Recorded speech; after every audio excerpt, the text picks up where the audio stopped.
ഇങ്ങനെ എന്തെങ്കിലും സംഭവിക്കുമെന്ന് ഭയന്നാണ് ലില്ലി അവിടെ പോകുന്നത് ഇഷ്ടമല്ലെന്ന് ഞാൻ പറഞ്ഞത്. സാരമില്ല, ഏതോ ദേഷ്യം കൊണ്ട് അമ്മച്ചി ചെയ്തതാ, മനഃപൂർവ്വമല്ല. വേണ്ട, എന്നെ സമാധാനിപ്പിക്കാൻ ശ്രമിക്കണമെന്നില്ല. അമ്മച്ചിയുടെ സ്വഭാവം എനിക്ക് നല്ലതുപോലെ അറിയാം. എന്റെ കുഞ്ഞെ, ഈ കാര്യമല്ലോ നീ ചോദിച്ചോ? ഞാനവിടെ പോയിട്ട് വേണ്ട ചോദിക്കാൻ. പോയില്ലേ? ഇല്ല, തീവണ്ടിയിൽ ഇറങ്ങി നേരെ ഇങ്ങോട്ട് പോകുന്നു. അയ്യോ, ഇത് മതി ഇനി കുഴപ്പമുണ്ടാക്കാൻ. ഒരു കുഴപ്പമുണ്ടാവില്ല. ഇതിനകം കുഞ്ഞു വന്ന വിവരം വീട്ടിൽ അറിഞ്ഞു കാണും. എന്തിനാ അവനെ പറയുന്നത്? ആ ഇന്ദ്രവൾ അവനെ പൊടിയിട്ട് മയക്കിയതാ. നിങ്ങൾ ചുമ്മാ കുത്തിയിരിക്കാതെ അവിടെ ചെന്ന് ജോണിക്കുട്ടി ഇങ്ങോട്ട് വരാൻ പറ. ഞാനോ? ഞാൻ ഈ രാത്രി അവിടെ ചെന്നാ അവൾ എന്നെ കടിച്ചു കയറി കളയോ? ഇല്ലേ ആട്ടി ഓടിക്കും. അതും ശരിയാ. അവള് പകരം വീട്ടാൻ കാത്തിരിക്കുക. എന്നാ മത്തായി, നീ ചെന്ന് ജോണിക്കുട്ടിയോട് പറ അപ്പന് തീരെ സുഖമില്ലെന്ന്. ഞാൻ പിന്നെ നിനക്കും പേടിയാന്നു? പേടിയല്ല, എന്നാലും അമ്മാതിരി വീടുകളിൽ പോകാൻ ഒരു മടി. നിനക്ക് വേണ്ടിയല്ലല്ലോ, അവനോട് ഇങ്ങോട്ട് വരാൻ പറഞ്ഞാ മതി. ആവശ്യമായതുകൊണ്ട് പോകാം. എന്റെ മോനെ, കേട്ടിട്ട് വിശ്വസിക്കാൻ തോന്നുന്നില്ല. ഇത്ര നല്ലവർ ഇപ്പോഴും ഈ നാട്ടിലുണ്ടോ? ഉണ്ടമ്മച്ചി, ആ അച്ഛനെ പോലെ ഇത്ര നല്ലൊരു മനുഷ്യനെ ഞാൻ ഇതുവരെ കണ്ടിട്ടില്ല. എത്ര പേരെ സഹായിക്കുമെന്നറിയാം. ഞങ്ങൾക്ക് ആർക്കെങ്കിലും സൂക്കരാന്ന് കേട്ടാൽ മതി, പിന്നെ കട്ടിന്റെ തലക്കിന് അദ്ദേഹം മാറത്തില്ല. കർത്താവ് ഇപ്പോഴും ഈ ലോകത്തെ മറന്നിട്ടില്ല എന്നുള്ളതിന് തെളിവാണ് അദ്ദേഹം. അപ്പോഴീ കുഴപ്പമുണ്ടായത് കണക്കിന് നന്നായിരുന്നു. അല്ലെങ്കിൽ ഇവളെ പറ്റി അച്ഛന് മനസ്സിലാകാൻ ഇടയാകുമോ? അല്ലെങ്കിൽ ഞാൻ അച്ഛനോട് പറയാൻ നിശ്ചയിച്ചിരുന്നതാ. എല്ലാം ഒത്തുകൂടി എന്ന് പറഞ്ഞാൽ മതിയാണ്. അതുകൊണ്ട് അസുഖം മാറിയാലുടൻ വർക്ക് ചേട്ടന്റെ കൂടെ ലില്ലി അങ്ങോട്ട് പോയി. ജോണിക്കുഞ്ഞ് വന്നെന്നറിഞ്ഞപ്പം വീട്ടിലൊരു ബഹളമാണ്. ചുമ്മാ ബഹളം കൂട്ടട്ടെ, അമ്മയ്ക്കങ്ങ് തല്ലി അടിച്ച് തൊല്ലുവിളിക്കുന്നു. അയലൊക്കത്താർക്ക് കേൾക്കാം. അയ്യോ, അങ്ങോട്ട് ചെന്നാട്ടെ. കുറെ കഴിയട്ടെ, വെറുതെ തോന്നുന്നു. അങ്ങനെയല്ല മോനെ, പെറ്റവളെ കണ്ണീര് കുടിപ്പിച്ചാല് കർത്താവ് പൊറുക്കില്ല. എന്റെ മക്കളെ വീട്ടിലോട്ട് ചെല്ലും. ശരി. ആ പിന്നെ വർക്കിച്ചേട്ടാ, ഞാൻ പറഞ്ഞതല്ല ഓർമ്മയുണ്ടല്ലോ? ഉണ്ട്.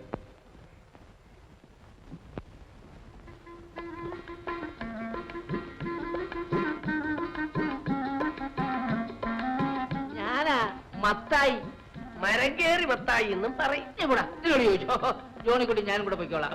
വന്നാട്ടെ. മുത്തക്കോട്ടിനെ ചുമ്മാ എന്റെ പുറകെ തൂങ്ങി അങ്ങ് നടക്കുക. ജീവിച്ചോട്ടെ എന്ന് കരുതി ഞാനും ഒന്നും മിണ്ടാറില്ല. അപ്പോഴേ ജോണിക്കുട്ടിയുടെ ഗുണത്തിന് വേണ്ടി പറയുക, മറ്റൊന്നും തോന്നല്ലേ. എപ്പോഴും ഈ വീട്ടിൽ തന്നെ ഇങ്ങനെ കുത്തിയിരിക്കുന്നത് ശരിയാണോ? നാട്ടുകാർ തന്നെ എന്ത് പറയും? ഒന്നാമത് ആ വീടിനെ പറ്റി പലരും പലതും പറയാറുണ്ട്. ആ എബ്രഹാം സാർ ചത്തത് പിന്നെ ആ പെണ്ണെ നിർത്തണം. തന്നോട് തനിച്ചില്ലോ ചോദിക്കാനും പറയണോ? ആ പാവപ്പെട്ട പെണ്ണിനെ പറ്റി അതും പറഞ്ഞു പറ്റുന്ന ആരാ? സത്യം പറഞ്ഞില്ലെങ്കിൽ ഷർട്ടുള്ളവന്റെ മുഖം തന്നെ കീറും. പറയണോ? ഞാൻ ലില്ലിക്ക് അയച്ച എഴുത്ത് അമ്മയ്ക്കിടയിൽ കിട്ടിയത് എങ്ങനെ? അയ്യോടാ, എനിക്ക് എങ്ങനെ അറിയാം? തനിക്ക് അറിഞ്ഞൂടല്ലേ? ഞാൻ തന്നെ കൊണ്ട് പറയും. താനല്ലോടാ എഴുതോടെ കൊണ്ട് കൊടുത്തത്?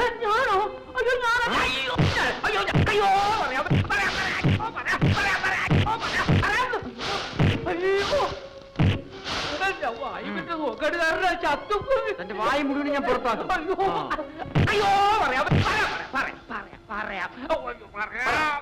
ഇവൻ ഇങ്ങനെ ആകുമെന്ന് ഞാൻ അശേഷം കരുതിയില്ല.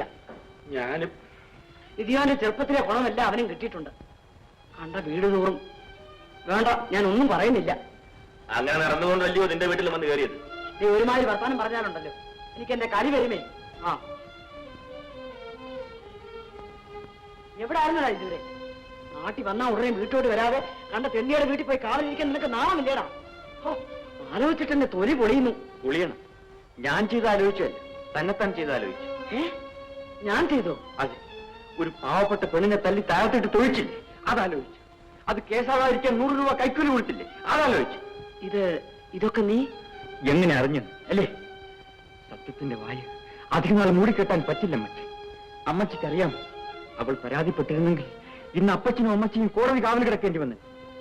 അവൾ നല്ലോണം നോക്കിയതാ, പക്ഷെ പറ്റിയില്ല. കഷ്ടം. പൈസ കൊടുത്ത് നിയമത്തിന്റെ പിടിയിൽ നിന്ന് ഒഴിയാമെന്ന് അമ്മച്ചി വിശ്വസിച്ചല്ലോ. വഴിയെ പോയവൻ രൂപയും കൊണ്ടു. അവൻ ആ മത്തായി അമ്മച്ചിയുടെ 100 രൂപ തട്ടിയെടുത്തു. അമ്മച്ചി സ്വന്തം വീട്ടുകാർ നിർബന്ധിച്ചിട്ടും പോലീസിൽ പരാതി പറയാൻ ലില്ലി സമ്മതിക്കാത്തത് കൊണ്ടാണ് അമ്മച്ചി രക്ഷപ്പെട്ടത്. എന്നിട്ടും അവളോടാണ് ദേഷ്യം. അമ്മച്ചി ചെയ്ത തെറ്റിന് മാപ്പ് ചോദിക്കാൻ വേണ്ടി മാത്രമാണ് ഈ മകൻ വന്നത്. ഇപ്പോൾ തന്നെ മടങ്ങിപ്പോവുകയും ചെയ്യും.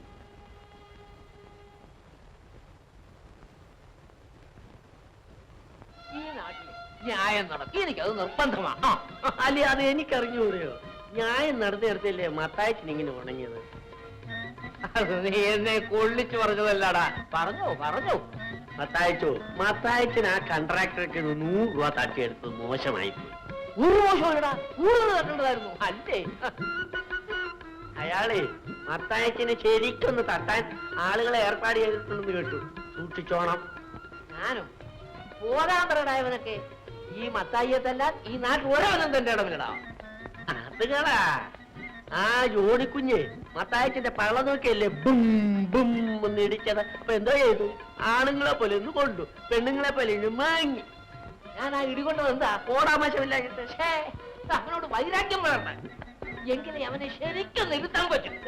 ഇങ്ങനെ വൈരാഗ്യം വർദ്ധിപ്പിച്ചാലേ ചുമച്ച് ഊപ്പാട് വന്നു പോകും. മലങ്കര മത്തായി? ഞാനല്ലേ ധൈര്യം. ആ എന്ത് വേണം? ആ കണ്ടക്ടർ ചാണ്ടിത്താനോട് മേടിച്ച 100 രൂപ ഞാൻ മേടിച്ചോ? നിങ്ങൾ കാല് തെറ്റിപ്പോയി. ഞാൻ ആരാണെന്ന് നിങ്ങൾക്ക് അറിയാമോ? അറിയാമോ? എന്നെ ഉപദ്രവിച്ചാലുണ്ടല്ലോ ഒറ്റ അടിക്കും നിന്റെ സിലിണ്ടർ വളക്കും. കാണണോടാ. അയ്യോ എന്നെ ഇടല്ലേ, ഞാൻ രോഗിയാ. ചത്തു. രൂപയോ? 80. ബാക്കി ചെലവായി പോയി. ബാക്കി തൊമ്മിയുടെ കയ്യിൽ ചാണ്ടിത്താന്റെ വീട്ടിൽ കൊടുത്തേക്കണം. കൊടുക്കാം.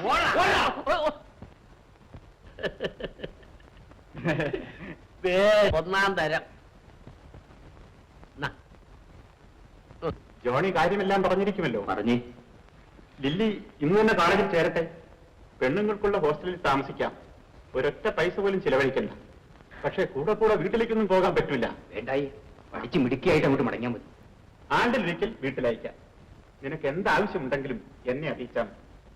കർത്താവ് നൽകിയ ഈ സൗകര്യം ഉപയോഗിച്ച് നീ നല്ലതുപോലെ പഠിക്കണം. ഇതെല്ലാം അവൻ ഏർപ്പാട് ചെയ്ത. അല്ലെങ്കിൽ ഒരു നേരത്തെ കഞ്ഞിക്ക് വകയില്ലാത്തവള് കോളേജിൽ പോകൂ. അവനെ കൊണ്ട് അവളെ കാളയെ പഠിപ്പിക്കാൻ ഒക്കുമോ? നീ എവിടെ പോയിട്ട് വരികയാടി?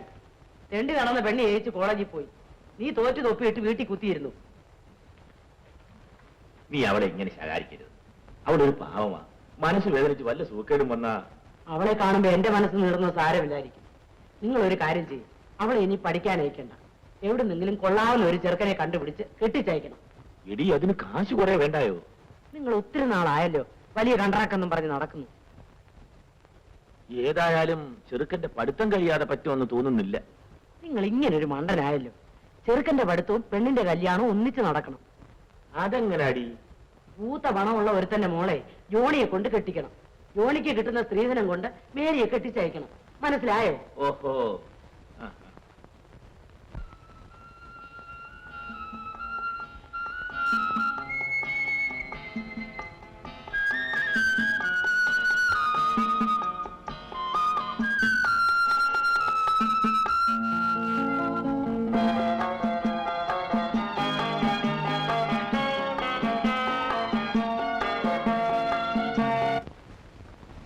പരീക്ഷയൊക്കെ നന്നായിട്ട് എഴുതിയിട്ടില്ലയോ? നിശ്ചയമായും ജയിക്കുമോ? നീ എന്തോ അറിയാന്റെ പെട്ടിയെല്ലാം വെച്ചുവായിരുന്നു ആശവാക്കുന്നത്. അമ്മച്ചി നോക്കിക്കേ, 1-ാം തരം സാരി, അതിന് പറ്റിയ ബ്ലൗസും കണ്ട. കൊണ്ടുപോടിയാവത്ത് ശല്യം ഉണ്ടാക്കാം. താങ്ക്സ് ചായ, മെനി താങ്ക്സ്. നോക്കടാ, ഈ പെണ്ണിങ്ങനെ ഓടി നടന്നാ മതിയോ? വല്ലവന്റെയും പുറകെ പറഞ്ഞയക്കണ്ടേ? വല്ലവന്റെയും പുറകെ ഏതായാലും പറഞ്ഞയക്കണ്ട. നിനക്കെല്ലാം കളിതമാശയാ. കേക്ക്, കൊള്ളാവുന്ന ഒരു ആലോചന വന്നിട്ടുണ്ട്. നല്ല സ്വത്തുള്ള ചെറുക്കൻ, കണ്ടാലും കൊള്ളാം. പിന്നെന്തോ വേണം? അങ്ങ് നടത്തരുതോ? നീ വിചാരിച്ചാലേ നടക്കൂ. ഞാൻ വിചാരിച്ച നടക്കുമെന്ന്. അതെങ്ങനെ? എന്താ മുനിയെ പോലെ മിണ്ടാണ്ടിരിക്കുന്നേ? കാര്യം അങ്ങോട്ട് പറഞ്ഞുകൂടെ? നീ തുടങ്ങില്ലയോ? മുഴുമിപ്പിച്ചേരെ. ഇങ്ങനൊരു മനുഷ്യൻ, എല്ലാത്തിനും ഞാൻ വേണം. കാര്യം പറയാൻ മച്ചി. ആ ചെറുക്കനൊരു പെങ്ങളുണ്ട്.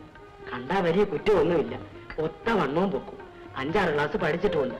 നീ അവളെ കെട്ടാമെങ്കിൽ ആ കാശ് കൊടുക്കാതെ മേരി അവൻ കെട്ടും. കല്യാണ ചെലവ് പോലും വരെ നടത്താമെന്നാ പറഞ്ഞത്. അമ്മച്ചി, 1 മാസത്തിനായി ഞാൻ ഒരു ബികോം കാരനാകും. ഉടനെ എവിടെയെങ്കിലും ഉദ്യോഗം കിട്ടും. പിന്നെ എന്റെ പെങ്ങളുടെ കല്യാണം ഞാൻ നടത്തിച്ചോളാം. മാറ്റ കല്യാണം കുഴപ്പമാണ് അമ്മച്ചി, നമുക്ക് വേണ്ട. ചെറുക്കൻ അവളെ മറന്നിട്ടില്ലെന്ന് ചുരുക്കം. എന്റെ കർത്താവേ, അവന്റെ മനസ്സ് നേരെയാക്കണേ. ആമീൻ. ലില്ലി, ജയിച്ചു ലില്ലി, ജയിച്ചു. ജോണി ജയിച്ചോ? കൺഗ്രാറ്റുലേഷൻ. ഞാനല്ല, ലില്ലി. അതും സാധാരണ ജയമാണ്. ജോണി ജയിച്ചില്ലേ? എന്റെ ജയം ഒരു ജയമാണ്, വെറും 3rd ക്ലാസ്സിൽ ഉരുണ്ട് അപ്പുറത്ത് വീഴുന്നത് മാത്രം. ലില്ലിയുടെ ജയമാണ് ജയം, 1st ക്ലാസ്സിൽ. അത് പിന്നെ അങ്ങനെ അല്ലാതെ വരുമോ? ഭാഗ്യവും ബുദ്ധിയും പരിശ്രമവും കൂടെ ഒന്നിച്ചു ചേർന്നാൽ. മതി മതി, അതുകൊണ്ടൊന്നുമല്ല ഞാൻ ജയിച്ചത്. പിന്നെ സ്നേഹം നിറഞ്ഞൊരാൾ സ്വന്തം വീട്ടുകാർക്ക് എതിരായി പോലും എന്നെ സഹായിച്ചത് കൊണ്ട്. ഇങ്ങനെ പുകഴ്ത്തിയാലേ ഞാൻ കർത്താവിന് തുല്യനായി പോവേ. എന്റെ കാണപ്പെട്ട കർത്താവാണ് എന്റെ മുമ്പിൽ നിൽക്കുന്നത്. ആ, അതിരിക്കട്ടെ, പുറപ്പെടാൻ തയ്യാറായിക്കൊള്ളു. എങ്ങോട്ട്? കോളേജിലേക്ക്. റിസൾട്ട് അറിഞ്ഞാൽ ഉടനെ ചെല്ലണമെന്നല്ലേ അച്ഛൻ പറഞ്ഞത്? നാളെ തന്നെ പോണം.